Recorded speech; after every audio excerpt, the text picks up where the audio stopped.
ओम गजाननं भूतगणाधिसेवितं कपितजम्बूफलचारुभक्षणं उमासुतं शोकविनाशकारणं नमामि विघ्नेश्वरपादपङ्कजं शिवानन्दं शिवरूपं गुरुसाक्षात् शिवस्वयं संसारशोकहर्तिं ध्याता शिवानन्दरूपं ब्रह्मविद्याप्रदायकं साकरे वंशप्रवर्तितं जीवशिवाय भवती ज्ञानेन तत्पदं बोधितं जय मंगलम जय नमः पार्वतीपते शिव हर हर महादेव श्रीवंदे मद्रामं सद्गुरुमतिशान्ति सीतया श्रेष्ठं कामादिराक्षसारी भवजलधो तत्त्वबोध सेतुकरं ओम तत्सत्प्रभ्रमणे नमः।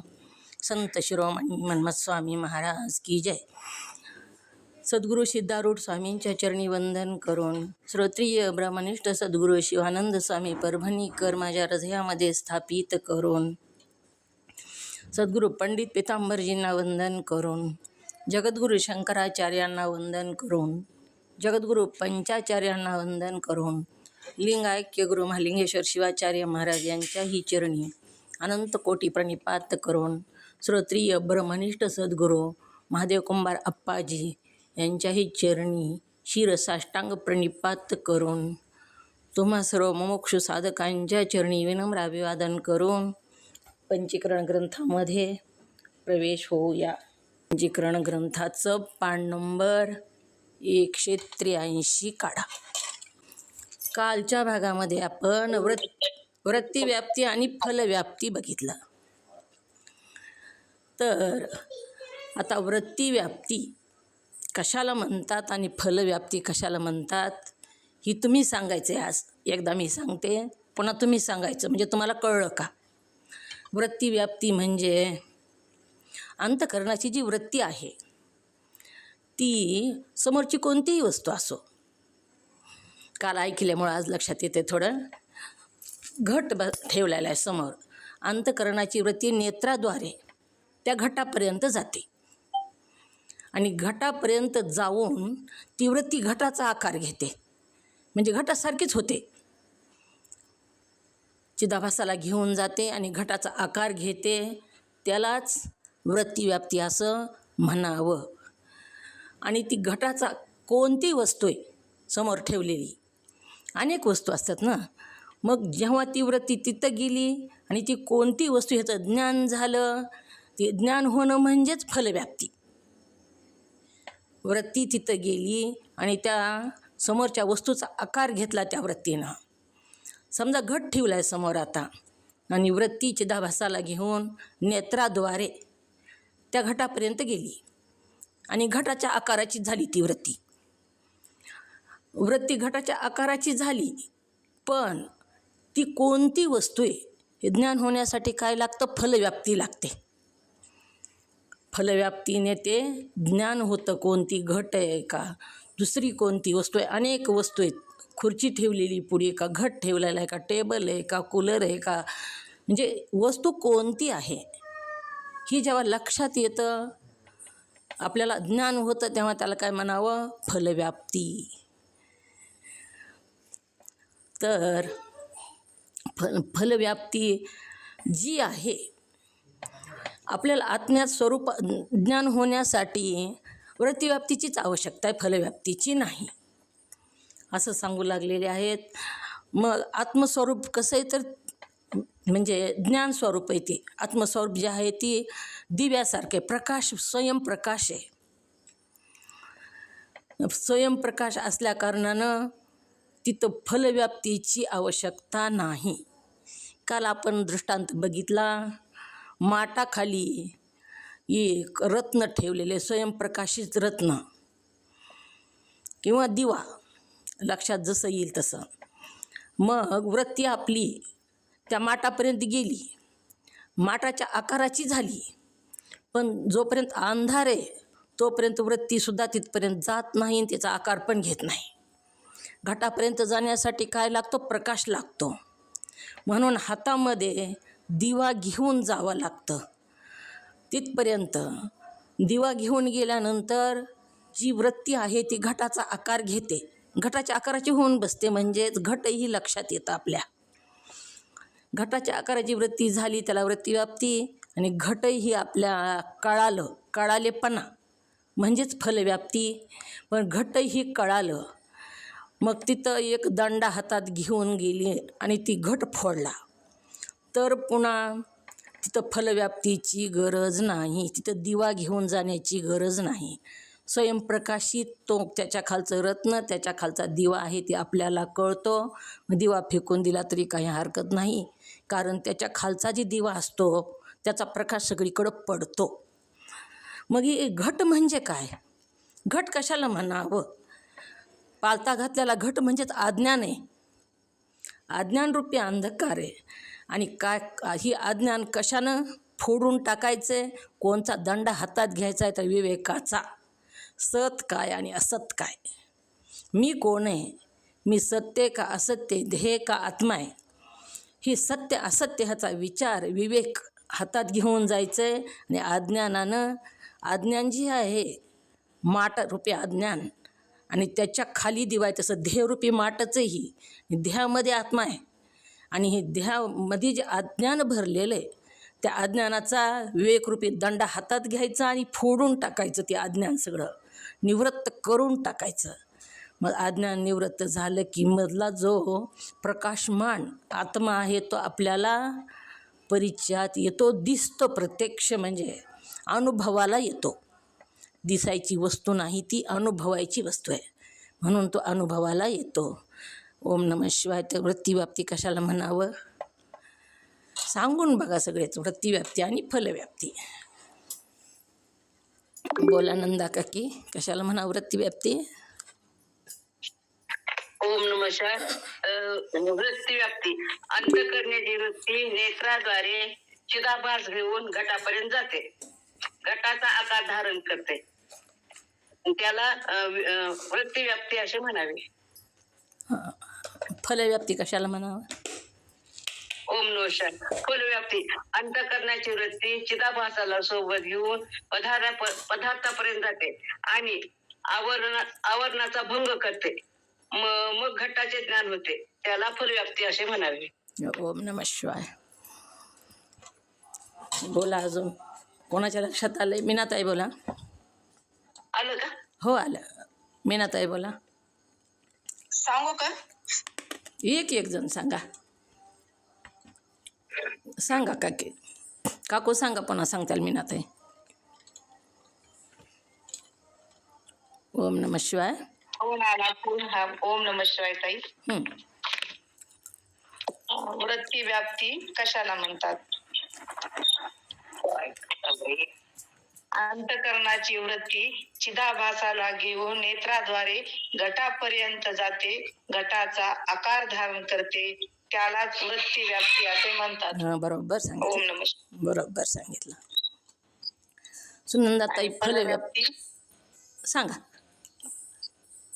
अंतःकरणाची वृत्ती चिदाभासाला सोबत घेऊन पदार्थापर्यंत जाते आणि आवरणाचा भंग करते, घट आहे असे ज्ञान होते, त्यालाच फलव्याप्ती असे म्हणतात. ओम नमः शिवाय. त्या वस्तू आहे असं ज्ञान करून देते, त्यालाच फलव्याप्ती असं म्हणावं. आणि वृत्तीव्याप्ती आणि सांगा काकू, सांगा. सुनंदाताई पाटील सांगा. वृत्ती व्याप्ती कशाला म्हणावे? अंतःकरणाची वृत्ती चिदाभासाला घेऊन नेत्राद्वारे घटापर्यंत जाते आणि घटाचा आकार धारण करते, यालाच वृत्ती व्याप्ती असे म्हणावे. फल व्याप्ती कशाला म्हणावे? अंतःकरणाची वृत्ती चिदाभासाला सोबत घेऊन पदार्थाला जाते आणि आवरणाचा भंग करते, हा घट आहे. ते झालंय. घट आहे याचं ज्ञान करून देते. हा, ती पुढे थोडं राहिलं. तेवढंच आहे, काय घट आहे ह्याचं ज्ञान करून देते. ज्ञान करून देते. हां, आवरणाचा भंग तर पुन्हा विवेक करतो, पण घट आहे याचं ज्ञान करून देते, त्यालाच फलव्याप्ती असं म्हणतात. आवरणाचा भंग तिथं फलव्याप्तीनं होत नाही, विवेकानं होतो. मंगेताई बोला.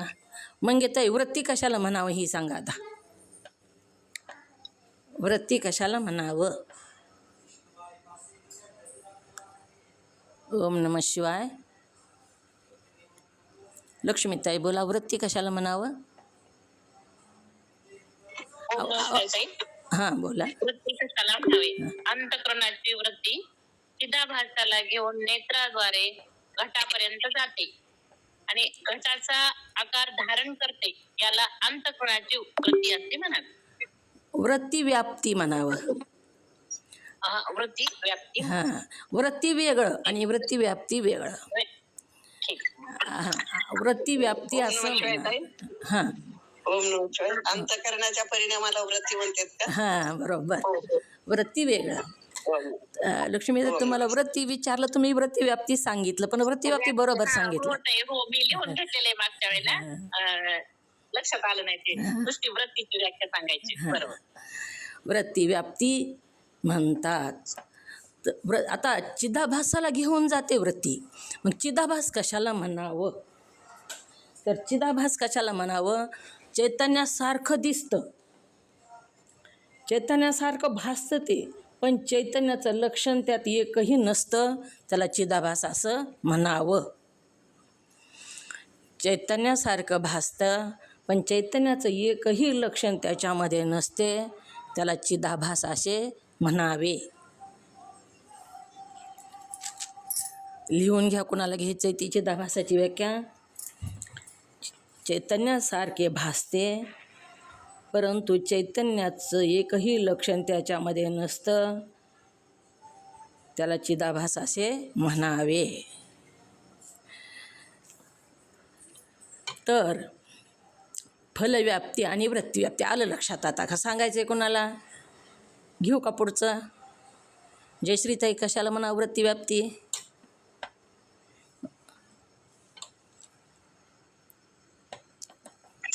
ओम नमः शिवाय ताई. वृत्ती व्याप्ती कशाला म्हणावे? अंतःकरणाची वृत्ती चिदाभासाला घेऊन नेत्राद्वारे घटापर्यंत जाते आणि घटाचा आकार धारण करते. यालाच वृत्ती व्याप्ती असे म्हणावे. ओम नमः शिवाय. ओम नमः शिवाय. कळालं आता? आलं का बरोबर? हो बरोबर आला. आणि आकार धारण करते, पण आकार आहे ही कळणं म्हणजेच फलव्याप्ती. काय आहे ही कळणं, कोणती वस्तू आहे समोर. हां फलव्याप्ती सांगू का ताई? हां सांगा. अंतःकरणाची वृत्ती चिदाभासाला सोबत घेऊन पदार्थापर्यंत जाते, आवरणाचा भंग करते, म्हणजे घटाचे ज्ञान होते. यालाच फल व्याप्ती म्हणावे. ओम नमः शिवाय. नुसतं घट ह्याचं ज्ञान होतं, त्याला फलव्याप्ती म्हणावी. आवरणाचा भंग तर विवेक करतो, सतासत विवेक करतो. तर जसे प्रकाश स्वरूप अशा सूर्याला पाहण्यासाठी केवळ निरोगी नेत्राची अपेक्षा असते, पण इतर दीपदिकाची अपेक्षा नसते. सूर्यनारायणाचा प्रकाश बघायचा तर दिव्याची गरज नसते, तर फक्त फलव्याप्तीचीच अपेक्षा असते. म्हणजे वृत्ती तिथपर्यंत गेली एवढीच अपेक्षा असते आणि त्या रूपाची झाली. तसेच स्वयंप्रकाश आत्म्याला जाणण्यासाठी वृत्तीव्याप्तीची अपेक्षा आहे, फलव्याप्तीची नाही. आपल्या आत्म्याला जाणण्यासाठी सुद्धा वृत्तीव्याप्तीचीच अपेक्षा आहे. वृत्तीव्याप्ती पाहिजे, फलव्याप्तीची अपेक्षा नाही, म्हणजे गरज नाही. परंतु बाह्य जे घटपटादी पदार्थ आहेत, सगळे पदार्थ जेवढे डोळ्याला दिसते तेवढे सगळे पदार्थ जी आहेत, भौतिक पदार्थ, ते पाहण्यासाठी वृत्तीव्याप्ती व फलव्याप्ती या दोहीचीही अपेक्षा असते. कोणताही पदार्थ समोर ठेवला तर तिथपर्यंत वृत्ती आपल्या नेत्राद्वारे चिदाभासाला घेऊन जाते, त्याचा आणि त्या म्हणजे पदार्थाचा आकार घेते. वृत्ती त्या पदार्थासारखीच होऊन बसते. ह्याला वृत्तीव्याप्ती असं म्हणतात. मग तिथं फलव्याप्ती या दोहीची अपेक्षा असते. जसे अंधारात असलेला घट पाहण्यासाठी नेत्र आणि दिवा दोहीची अपेक्षा असते, कारण एका नेत्रानेच घट पाहता येणार नाही. अंधार आहे आणि अंधारामध्ये आपले डोळे चांगले येतं, निरोगी डोळे बघता पण येते, पण अंधार असल्यामुळं अंधारामध्ये काय वस्तू ती दिसत नाही.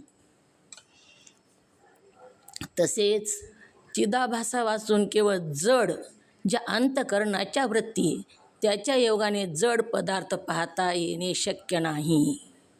जड कशाला म्हणावं? ओम नमः शिवाय. जड कशाला म्हणावं? वृत्ती जड आहे असं सांगू लागलेले आहेत सद्गुरू. मग जड कशाला म्हणावं? मीनाताई. ओम नमः शिवाय ताई. ते स्वतःलाही जाणत नाही आणि दुसऱ्यालाही जाणत नाही, याला जड असे म्हणावे. ओम नमः शिवाय. म्हणजे त्या दृष्टांत कोणता दिला जडाला? जडासाठी आपण दृष्टांत बघितलाय. जडासाठी कशाचा दृष्टांत बघितला? मीनाताई बोला, कशाचा दृष्टांत दिला? जड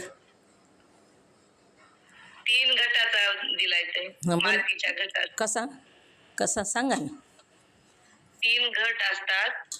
एक घट मातीचा, एक घट सोन्याचा, एक घट चांदीचा. खाली ठेवला चांदीचा, मध्ये ठेवला मातीचा घट आणि वरती त्याच्यावर ठेवला सोन्याचा घट. मग मधल्या घटाला विचारलं, तो कशाचा आहेस रे बाबा? तर ते म्हणला, मी स्वतःला काही जाणत नाही. मग तुझ्या खाली कोणता गट आहे? त्या मातीच्याच गटाला विचारलं तर तो म्हणतो, मी त्याला पण जाणत नाही आणि स्वतःला पण मी जाणत नाही. मग त्याला वरच्या गटाला आणखीन विचारलं, मातीच्याच गटानं, तुझ्यावरती कशाचा घट आहे? तर तो म्हणतो, सोन्याचा, कशाचा मला काहीच माहिती नाही, मी स्वतःलाही जाणत नाही आणि दुसऱ्यालाही जाणत नाही. ओम नमः शिवाय. ओम नमः शिवाय. घटाला बोलता येत नाही. घटाला बोलता येत नाही.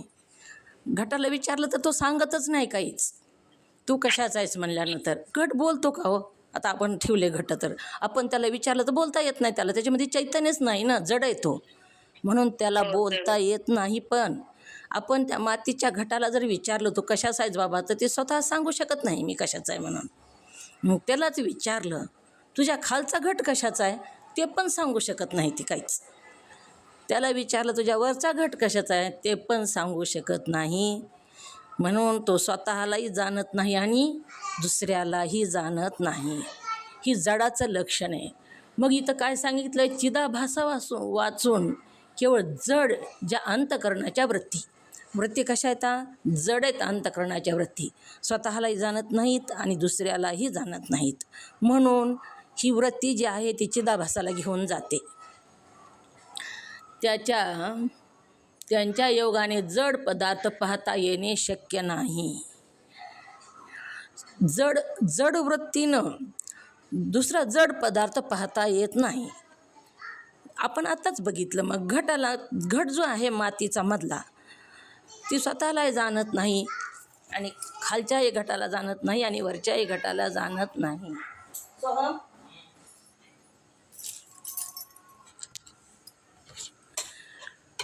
मग जड पदार्थ पाहता येणे शक्यच नाही. कारण तर जर वृत्तीच जड आहे व ते पदार्थ पाहावयाचे आहेत ते पण जड आहेत, अर्थात जडात जड भासणार नाही. दोन्हीही जड जर असतील तर काहीच भासत नाही. चैतन्य असेल तरच सांगता येतं. यासाठी त्या जड पदार्थास जाणण्यासाठी फलव्याप्तीची अपेक्षा आहे. मग जड पदार्थात जाणायचं तर फलव्याप्तीची अपेक्षा, म्हणजे फलव्याप्ती पाहिजे, अपेक्षा आहे. पण अज्ञानाची निवृत्ती करून जो आत्मज्ञानाचा अनुभव घेतो त्यास तिची अपेक्षा नाही व केवळ वृत्तीव्याप्तीची अपेक्षा आहे. फलव्याप्तीची अपेक्षा नाही, वृत्तीव्याप्तीचीच अपेक्षा आहे. जड पदार्थ जाणण्यासाठी दोन्हीची अपेक्षा आहे आणि चैतन्य रूप, प्रकाश रूप पदार्थ जाणण्यासाठी फक्त वृत्तीव्याप्तीची अपेक्षा आहे, फलव्याप्तीची नाही. चिदाभासाची व्याख्या काय लिहून घेतली? ओम नमः शिवाय. कशाला म्हणावं चिदाभास? चैतन्यासारखी असते, परंतु त्यामध्ये चैतन्याचे एकही लक्षण नसतात, त्याला चिदाभास असे म्हणतात. हां, चिदाभास म्हणजे प्रतिबिंब आहे. प्रतिबिंबाला चिदाभास असं म्हटलेलं आहे. आपण आरशासमोर उभा राहिलो आपण जसे आहे तशा आरशात दिसतो, पण त्या प्रतिबिंबात बिंबाचं लक्षण असतं का हो कोणतं तरी? ती दिसतं नुसतं, पण बिंबाचं लक्षण प्रतिबिंबात नसतं.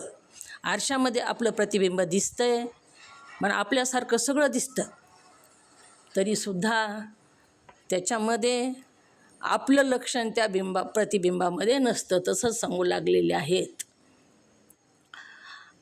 अनुभव घेतो अज्ञानाची निवृत्ती करून जो आत्मज्ञानाचा अनुभव घेतो त्यास तिची अपेक्षा नाही व केवळ वृत्तीव्याप्तीचीच अपेक्षा आहे, फलव्याप्तीची नाही. पुन्हा शिष्य प्रश्न करतो.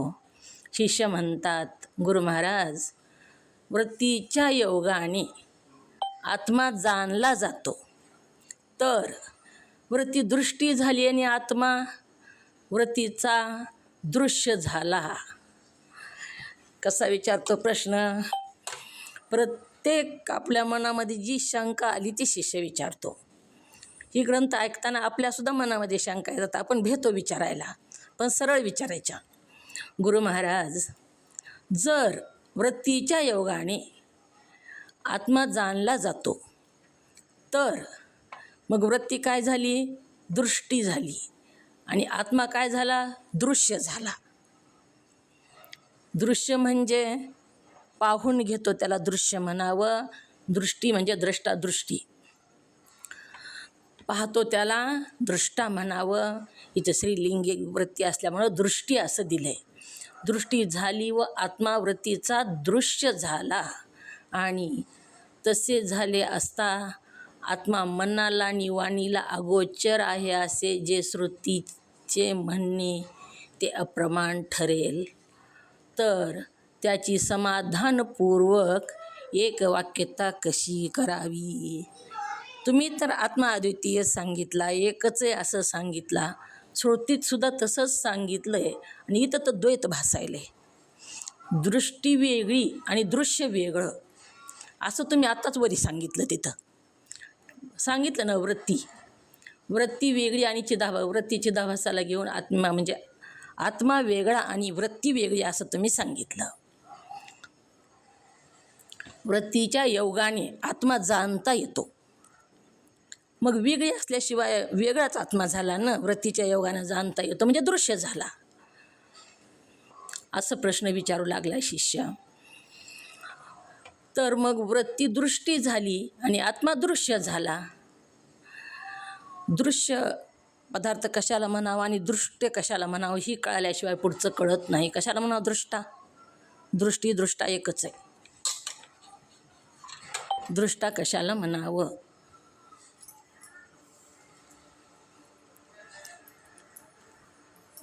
ओम नमः शिवाय. नंदा काकी बोला, कशाला म्हणावं दृश्य? हां, दृश्यापासून भिन्न राहून त्याला पाहतो त्याला दृष्ट असे म्हणावे. मीनाताई बोला. ओम नमः शिवाय ताई. द्रष्टाहून भिन्न राहून द्रष्टाला जाणतो पाहतो त्याला दृष्टा असे म्हणावे. आणखीन वेगळेस काय म्हणला हो? एकदा अजून. दृष्टाहून भिन्न राहून द्रष्टाला जाणतो पाहतो त्याला दृष्टा असे म्हणावे. दृष्ट्याहूनच भिन्न राहून दृष्ट्याला जाणतो त्याला दृष्टा म्हणावे का? ओम नमः शिवाय. सांगू ओम नमः शिवाय ताई. म्यूट करा. सांगू का मी? हो म्यूट करा. सगळे म्यूट उघडू नका. एक जण बोला म्हणजे आवाज ऐकू येतो. मीनाताई म्यूट करा. सुनंदाताई पाटील बोला. दृष्टा कशाला म्हणावे? दृश्याहून भिन्न राहून त्याला जाणतो पाहतो त्याला दृष्टा म्हणावे. हां, मंगेताई म्यूट करा. सुनंदाताई. मंगेताई बोला. हात वरी केला आणि मंगेताई कुठे गेल्यात की? ओम नमः शिवाय. दृश्याहून भिन्न राहून दृश्याला जाणतो पाहतो त्याला दृष्टा असे म्हणावे. मग इथं दोन झालं, दृश्य आणि दृष्टा. आणि आत्मा तर एकच आहे असं तुम्ही सांगता. मग वृत्ती काय झाली? दृष्टा झाली, दृष्टी झाली. आणि आत्मा काय झाला? दृश्य झाला. कारण वृत्तीला घेऊन गेल्यानंतरच आत्मा पाहता येतो असं तुम्ही सांगितलं. आणि तसे झाले असता आत्मा मनाला आणि वाणीला अगोचर आहे असे जे वृत्तीचे म्हणणे. अगोचर म्हणजे हाताला लागत नाही, डोळ्याला दिसत नाही, त्याला अगोचर म्हणावं. वाणीलाही तो अगोचर आहे, जाणता येत नाही, वाणीनं सांगता येत नाही. आणि मनाला सुद्धा अगोचर आहे आत्मा, असा आत्मा आहे. आणि ही श्रुतीचे सुद्धा म्हणणे हे अप्रमाण ठरते. तर त्याचे समाधानपूर्वक एक वाक्यता कशी करावी ती मला सांगावे. काय प्रश्न आहे हो शिष्याचा? ओम नमः शिवाय. काय प्रश्न आला का लक्षात? प्रश्न कोणाच्या?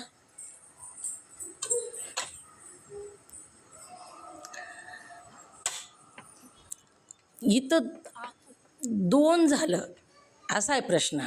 नंदा काकी बोला. आणि आत्मा तर एकच आहे. वृत्ती दृष्टी झाली आणि आत्मा दृश्य झाला.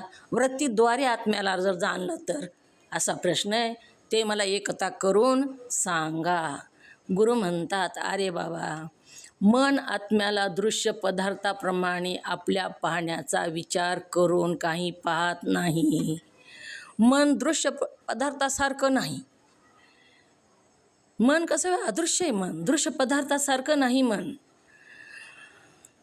दृश्य पदार्थाप्रमाणे आपल्या पाहण्याचा विचार करून काही पाहता येत नाही. मन कुठं पण जातं बघा.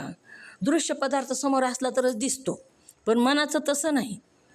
मन स्वैर कुणीकडं पण जातं. दृश्य पदार्थाप्रमाणे आपल्या पाहण्याचा विचार करून काही पाहत नाही. आपण जी बघायचं तीच बघू शकतो, पण मनाचं तसं नाही. मन नको म्हणेल ती करतं बघा. नको म्हणल्याचं जास्त पळतं. आणि मन गोचरसुद्धा नाही.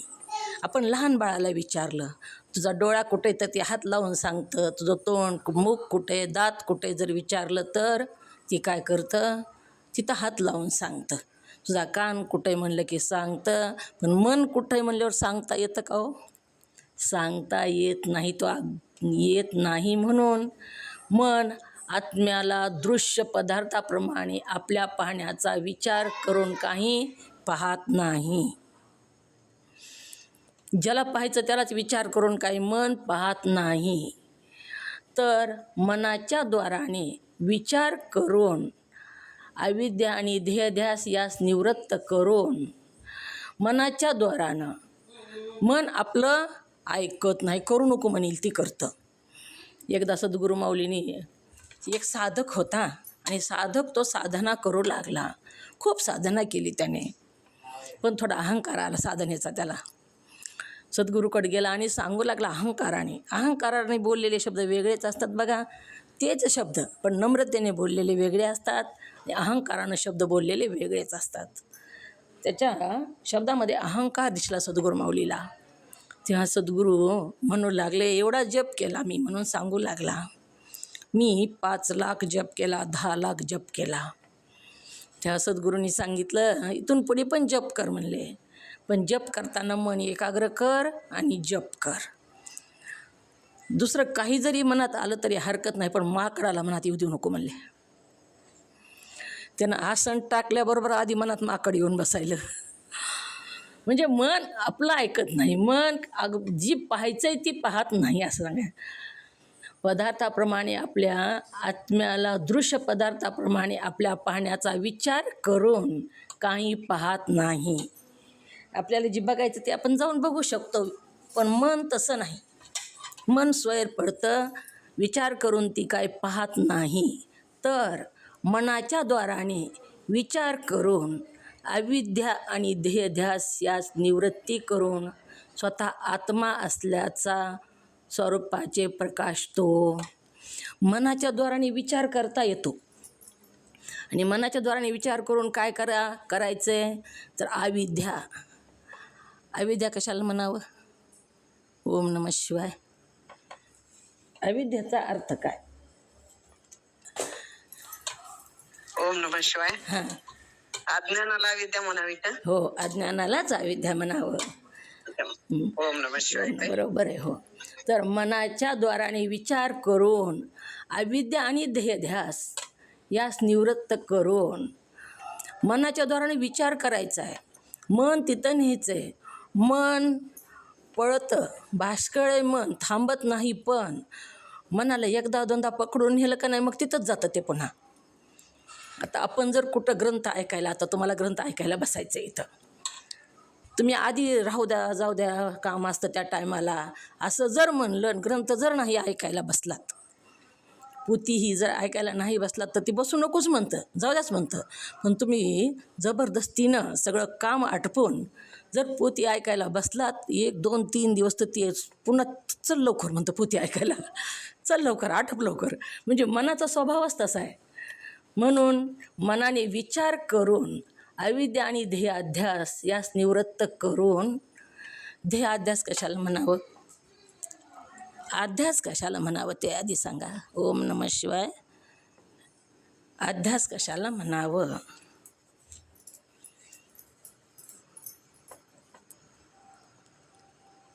हँड्रेस कोणालाच नाही का इथं अध्यासाचं लक्षण? ओम नमः शिवाय. हां, ओम नमः शिवाय. बोला. एक असून एक भासणे, हां, एक असून एक भासणे, त्याला काय म्हणावं? त्याला अध्यास म्हणा. हां, ध्येय अध्यास कशाला, अध्यास म्हणा. ध्येय अध्यास कशाला म्हणावं मग? आत्मा असून ध्येय समजणे. हां, ध्येय अध्यास म्हणजे एक असून एक भासणे, आत्मा असून ध्येय समजणे.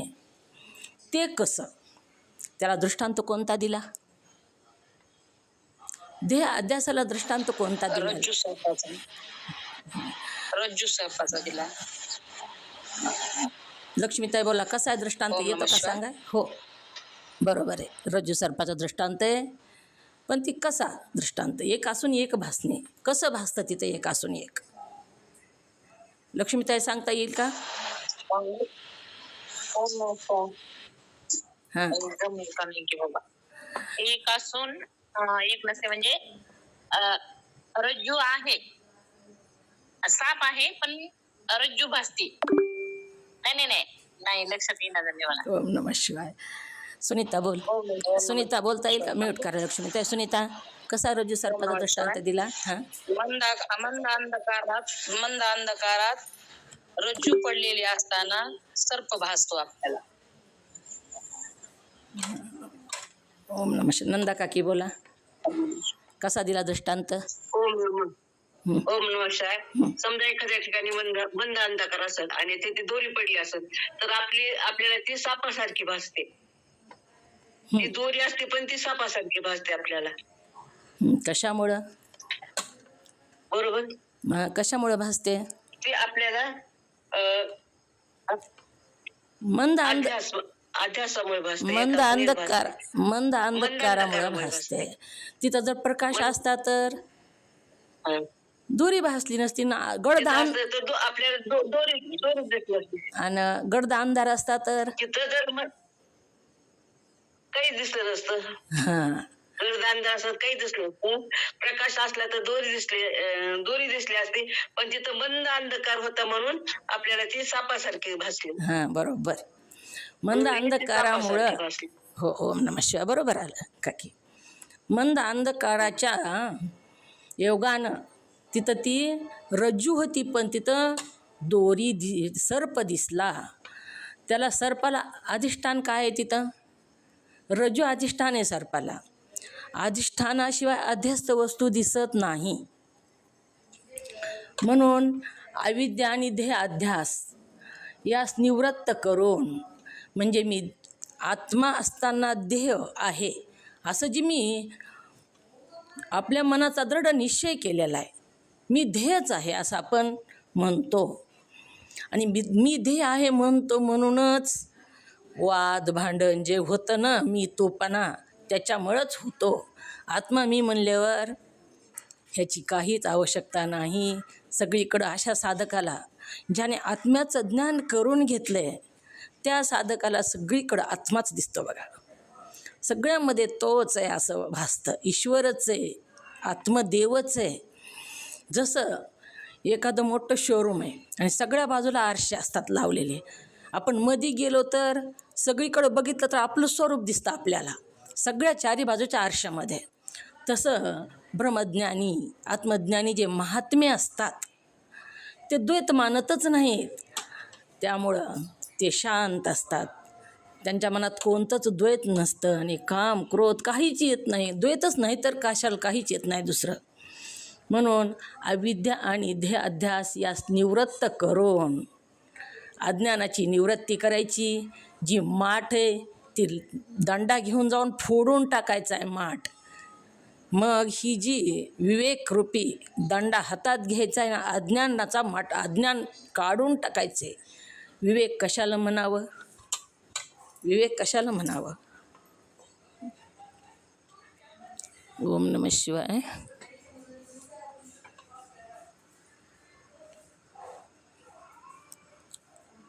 आत्मा काय अनात्मा काय ह्याचा विचार करावा.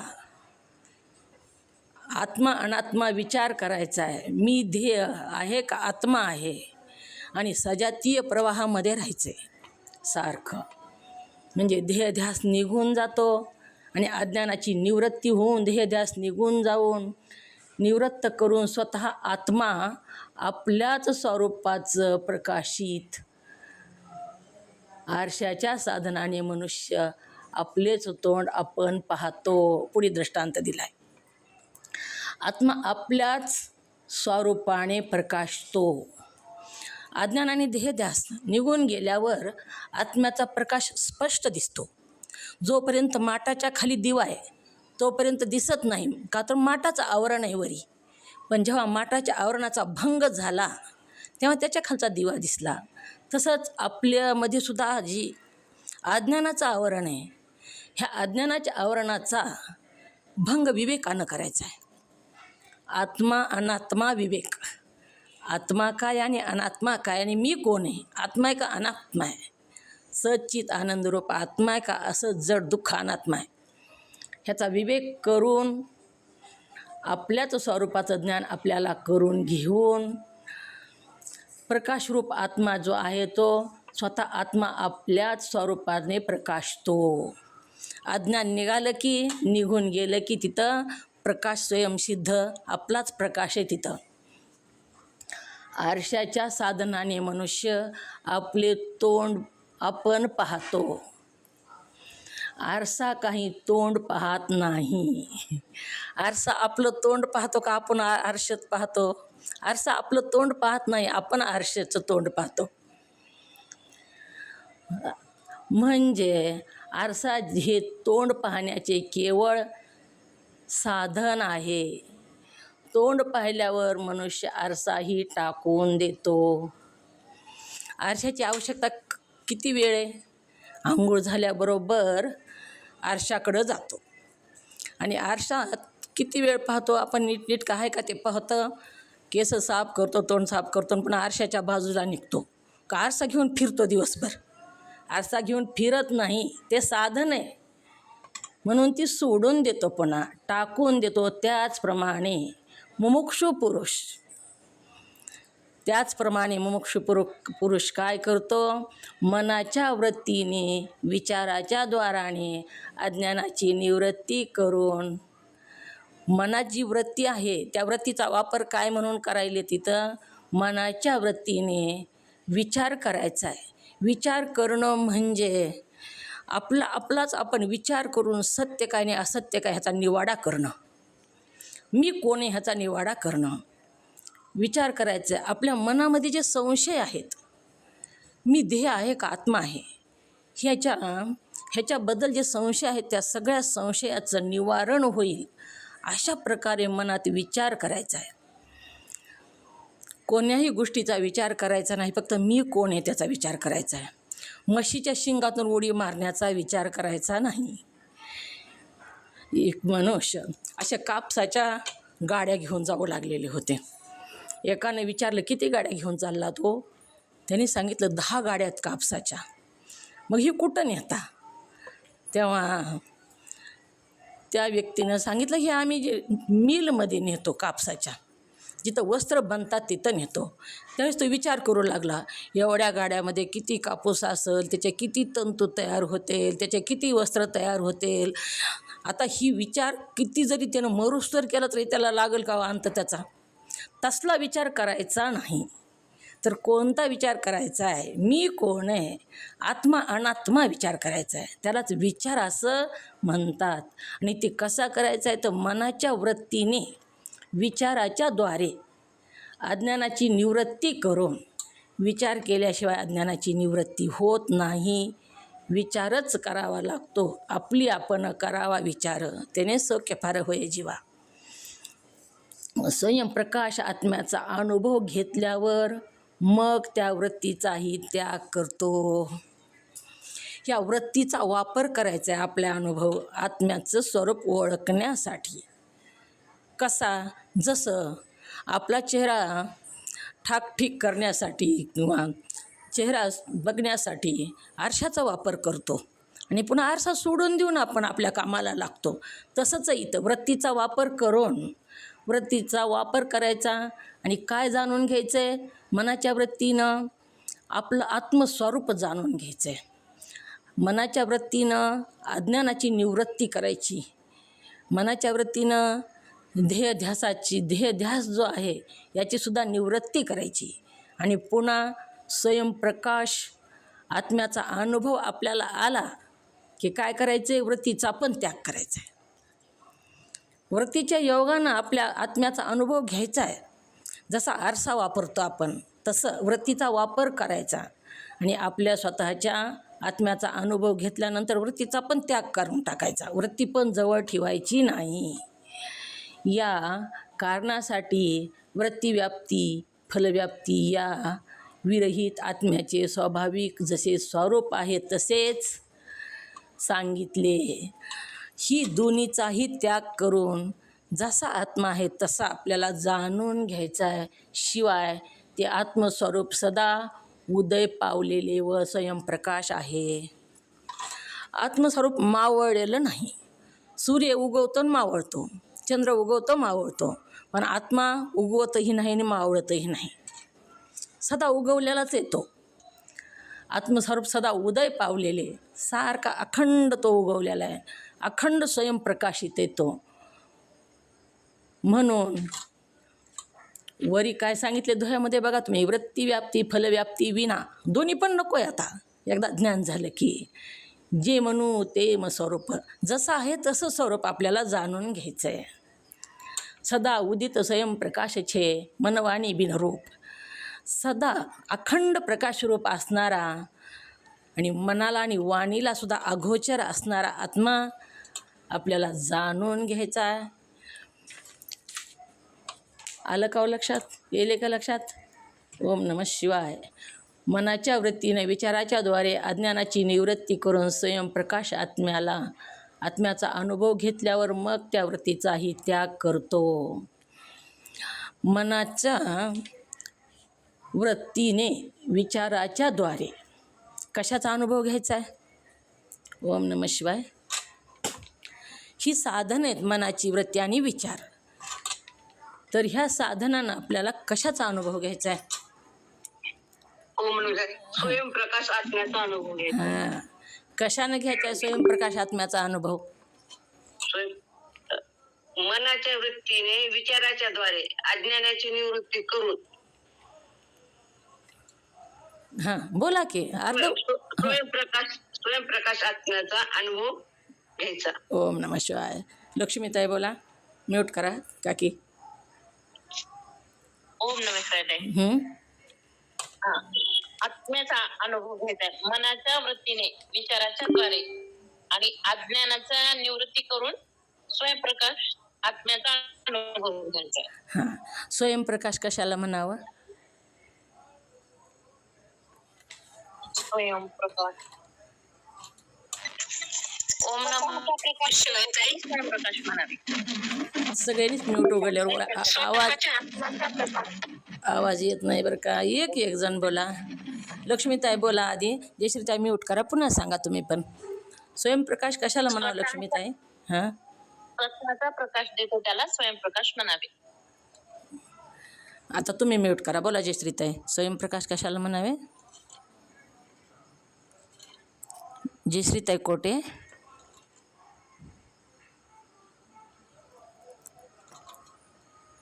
ओम नमः शिवाय. स्वयंप्रकाश कशाला म्हणावे? सुनंदाताई पाटील बोला. ओम नमः शिवाय. जो स्वतःही प्रकाशित आहे आणि दुसऱ्यालाही प्रकाशित करतो त्याला स्वयंप्रकाश म्हणा. नंदा काकी. ओम नमः शिवाय. म्यूट करा सुनंदाताई ओम नमः पाटील. शिवाय. हां स्वयंप्रकाशित हां जो स्वतः प्रकाशित रूपासून दुसऱ्या वस्तूला प्रकाशित करतो व तिला प्रकाशमय करणारी दुसरी कोणतीही वस्तू नसते बरोबर त्याला स्वयंप्रकाशित असे म्हणावे. बरोबर सांगितलं. एक राहिलेलं होतं सुनंदाताई पाटील तुमचं. कोणतं राहिलं होतं? कोणतं राहिलं होतं सांगायचं? ओम नमः शिवाय. सुनंदाताई पाटील ओम बोल. नमः शिवाय. हां सांग. सांगा सांगा तुम्ही कोणतं राहिलं होतं त्यांचं? त्यांच्या नाही लक्षात आलं. तुम्ही सांगा. कोणत्याला प्रकाशित करणारी दुसरी कोणती वस्तू नाही हे सांगायचं हां, राहिलं ही होतं. राहिलं होतं सांगायचं. तिला प्रकाशित करणारी दुसरी कोणतीही वस्तू नाही. त्याला काय म्हणावं? स्वयंप्रकाश. सूर्य चंद्र तारे काही जरी असलं तरी आत्म्याच्या प्रकाशाशिवाय प्रकाशमान नाहीत. त्यांच्यामध्ये सुद्धा आत्मा आहे बघा. आत्मा जी ब्रह्म जी आहे, आत्मा जी आहे त्यांच्यामध्ये सुद्धा आहे आणि त्या आत्म्याच्या प्रकाशानेच ते प्रकाशित होतात. नाही तर त्यांनाही प्रकाशित होता येत नाही. जयश्रीताई कशाला म्हणावं स्वयंप्रकाश? बोला म्हणजे पाठ होते. ओम नमः शिवाय. स्वतःच्या आत्म्याचा प्रकाश याला स्वयंप्रकाश असे म्हणावे. आता तसं सांगितलं का? आता आधी तुमच्या जी सांगितलं ज्याने तसं सांगितलं का? म्यूट करा. सुनीताताई. थोडं ताई गडबडच राहिली होईल. सुनीताताई बोला. स्वयंप्रकाश कशाला म्हणावं? पाठ व्हायला पाहिजे हो. लक्षात व्हायला. ओम नमः शिवाय. हां ते स्वतःही प्रकाशित आहे, दुसऱ्यांनाही प्रकाशित करतो. तसा दुसरा कोणीही नाही प्रकाशित करणार, त्याला स्वयंप्रकाश असं म्हणावे. ओम नमः शिवाय. कोण सांगते? मीनाताई बोला. कशाला म्हणावं स्वयंप्रकाश? ओम नमः शिवाय ताई. स्वयंप्रकाश कशाला तो स्वतःही प्रकाशित असतो आणि दुसऱ्यालाही प्रकाशित करतो. तसा दुसरा कोणीही नाही याला स्वयंप्रकाश असे म्हणतात. असं लिहून घेतलं का तुम्ही? कसं लिहून असंच घेतलं? लिहिलंय. हां. असंच लिहिलंय ते. जो स्वतः प्रकाशमान आहे, दुसऱ्याला प्रकाशित करतो, पण त्याला प्रकाशित करणारी दुसरी कोणतीच वस्तू नाही. त्याला प्रकाशित करणारी दुसरी वस्तू नाही. त्याला स्वयंप्रकाश असं म्हणावं. नंदा काकीने बरोबर सांगितलं बघा. सुनीता कसं तसं लिहिलं का? त्याला दुसरी त्याला प्रकाशित मी करणारी. नाही लिहून घेतलं. मी लिहून घेतलं नाही, मी असं सांगितलं. शेवटचं तिसरं अवच्छेदक बरोबर आलं नाही ना, चुकलं. त्याला प्रकाशित करणारी दुसरी कोणतीही वस्तू नाही. तो स्वतः प्रकाशमान आहे. सगळ्याला दुसऱ्यांना प्रकाशित तो करतो, पण त्याला प्रकाशित करणारी दुसरी कुठलीच वस्तू नाही. त्याला अधिष्ठानच नाही. तोच सगळ्याला अधिष्ठान आहे. अशा प्रकारे आपला वेळ झालेला आहे. झालेली सेवा सद्गुरू माऊलींच्या चरणी समर्पित, तुम्हा सर्व मोक्ष साधकांच्या चरणी समर्पित करून सेवेला पूर्णविराम. जे मुखातून अयोग्य शब्द बाहेर पडले ते वाणीचा दोष, जे योग्य शब्द बाहेर पडले ते सद्गुरुनाथाचे. सर्वांच्या चरणी वंदन. गुरुमाऊलीच्या चरणी साष्टांग प्रणिपात. ओम नमः शिवाय.